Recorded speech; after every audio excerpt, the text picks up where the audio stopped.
College football nerds here talking Purdue and Michigan Big Ten Conference Championship game. And y'all got maybe two pieces of homework. Like and subscribe is always one thing that we love and we welcome. But the second thing, and maybe just as important, Josh, is that our viewers get in those comments and let us know what the score is going to be for this game. Let us know if you think Michigan's going to have a letdown game or if they're just going to roll right into the playoffs. Y'all are probably wondering, if you haven't seen it already, what we had to say about the game, and just kind of, because don't want to clog up this one with a lot of discussion of that. We did a review of that game and kind of ate some crow and talked about where we completely missed in our prediction on that game. We both picked Ohio State. So check that out. Link will be in the description if you want to check that one out. But Josh, I've been hearing a lot of, maybe a little bit of chatter on how Purdue's an interesting matchup for Michigan because they can throw the ball. And that might stress Michigan's defense in a way that they couldn't get stressed against the top passing offense in the country. And we ran some numbers and found out that that's just not the case. So I want you to get into this and talk about why maybe this is a good reason why we can talk about why we don't do total yards on this channel. Maybe Purdue's passing offense is the poster child of why we don't do it. Yeah, Purdue nationally is 92nd in yards per attempt, meaning every time they throw the ball for an average of 6.8 yards per attempt. We say a competent passing game is averaging 7.5.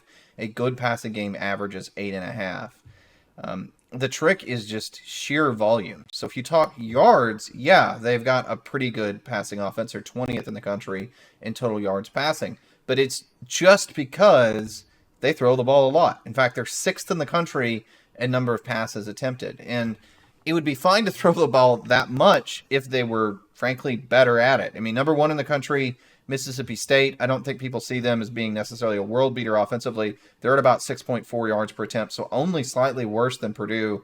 You want to talk about other teams like Texas Tech is ahead of them. Washington's probably the most effective at 8.7 per. But when you're throwing that much, you can say, yeah, it's an extension of the run game to a certain degree, though we can talk about that later. The run game hasn't really done much of anything in a lot of games. The biggest thing with Purdue is it's just sheer volume. And I think, I'll be blunt, I think some people aren't used to watching teams throw that much, and I think the Big Ten has kind of gotten in a rut with a lot of teams choosing not to play the style of football that Ohio State plays, that just don't throw it very much. And so when you see Purdue throwing the ball a lot, you think they're good because they throw at the ball and they're somewhat effective in doing that on high volume. But in terms of a national perspective, yard per attempt perspective, again, 92nd in the country in yards gained per pass attempt is not a good number. And I'll say, another metric from FEI and Brian Fermeau, you can check it out at bcftoys.com. They have some really good stats there, the stats that are sort of behind that FEI metrics. Again, Purdue, in terms of points per possession, Purdue only averages 2.08 points per possession. That's 77th in the country in points per drive. Michigan, just for comparison's sake, by the way, 3.4, that's 8th in the country. So it's tempo, it's the number of passes thrown. If you throw a lot of passes, it means the game ends up being more plays because there's more stoppages in time, so you get more drives, which means you score more points. But in terms of actual points, yards gained per play, points gained per drive, and neither one of those metrics is Purdue even a top half of the country offense.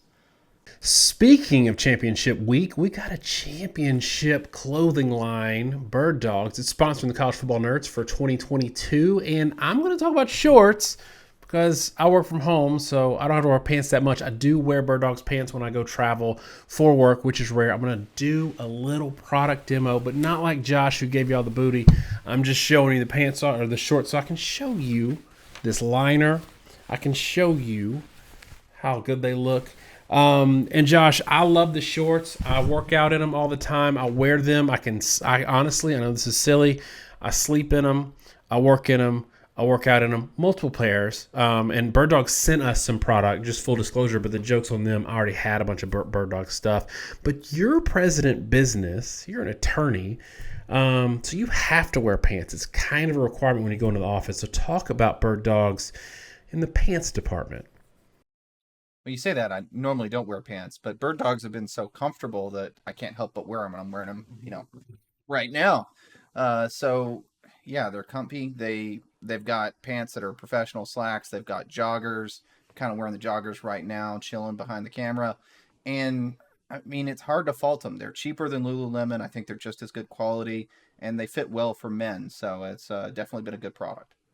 So go to birddogs.com, enter promo code NERDS. Used to be CFB Nerds, but NERDS, and that's two Ds, birddogs.com. They'll throw in a free Bird Dogs rope hat. That's birddogs.com, promo code NERDS, and boom, free Bird Dogs rope hat with your pair of Bird Dogs. The most comfortable shorts, pants, and sweatpants with built-in liners. You will not want to take these things off. I promise you. Yeah, and you're talking about volume. Aidan OConnell is ninth in the country in passing attempts. But he's the only, in the numbers, he's the only one in the top 10 who haven't played at least 12 games. He's only got 11. So he's ninth in the country, and he's played one fewer game than a lot of the other quarterbacks that are kind of up there with him. And you talk about extension of the run game, 97th in rushing overall and 85th in yards per carry. So, yeah, I think that, and this is all a lead up to say that, I didn't see Michigan having much trouble once they got settled in against an Ohio State offense that can be balanced, that can run the ball, that has an elite passing attack. That's where I have a little bit of concern if I'm a Purdue fan going into this game. But there's a couple interesting notes here. Josh, Georgia is a bigger favorite over LSU than Michigan is over Purdue. And I want you to. I've got a theory that it's one of two things. Either one, style of play where there's not going to be enough plays to get a huge margin in this game, or two, Michigan might have a letdown game. If you had to pick one of those two, which one would you pick? And then is there a third option that you'd throw on the table? I mean, between those two options, I would say style of play is probably the most likely culprit here. When you look at Michigan's season, they've had a number of games where, they've had close games against inferior teams or teams that couldn't move the ball that well. Maryland game was obviously close, 7 points. Iowa game was 13 points.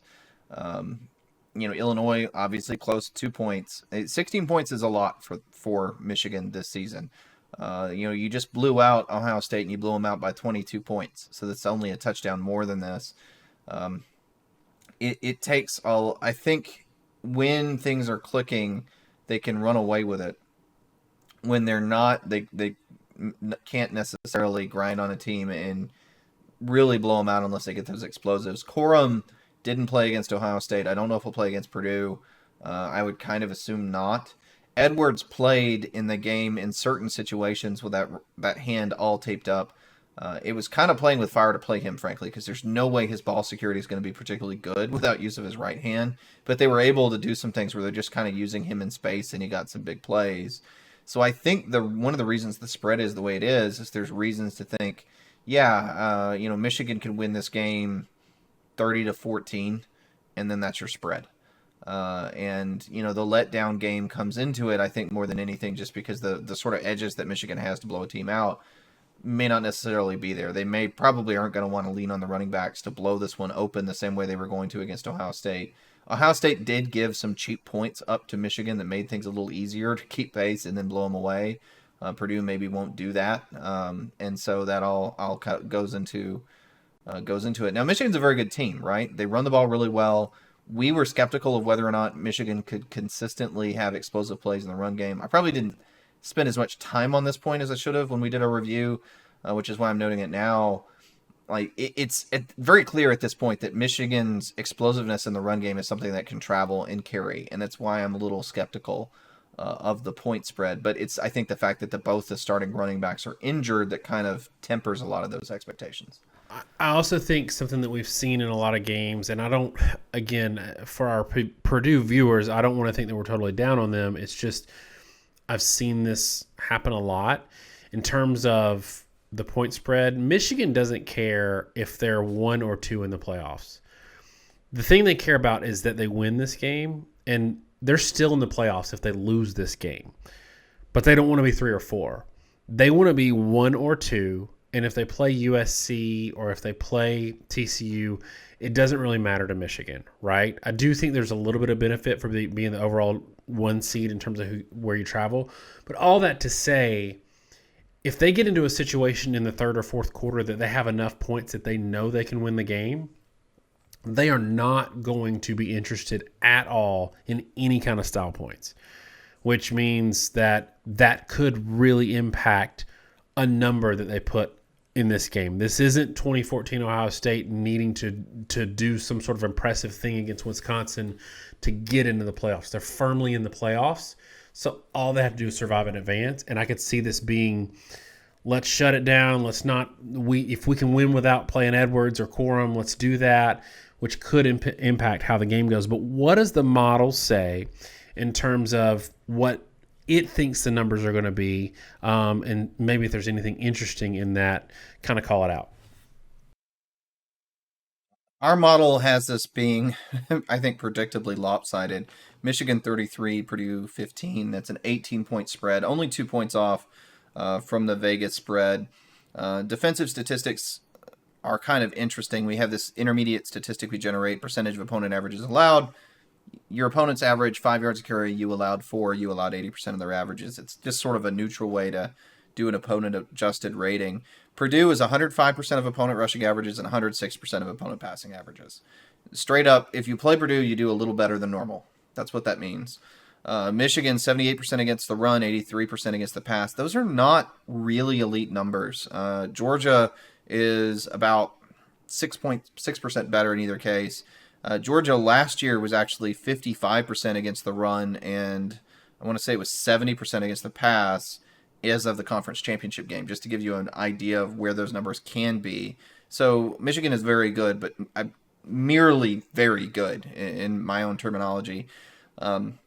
But given the disparity in defenses and the fact that Michigan's offense is also better, again, 5.6 yards per carry, 8.1 per attempt versus Purdue, only 3.7 yards per carry. That's, as Daniel mentioned earlier, really anemic. 6.6 yards per attempt, also really anemic. And again, we throw out FCS data, so if you try to recreate those numbers, it's probably a reason you'd find it'll be a little off.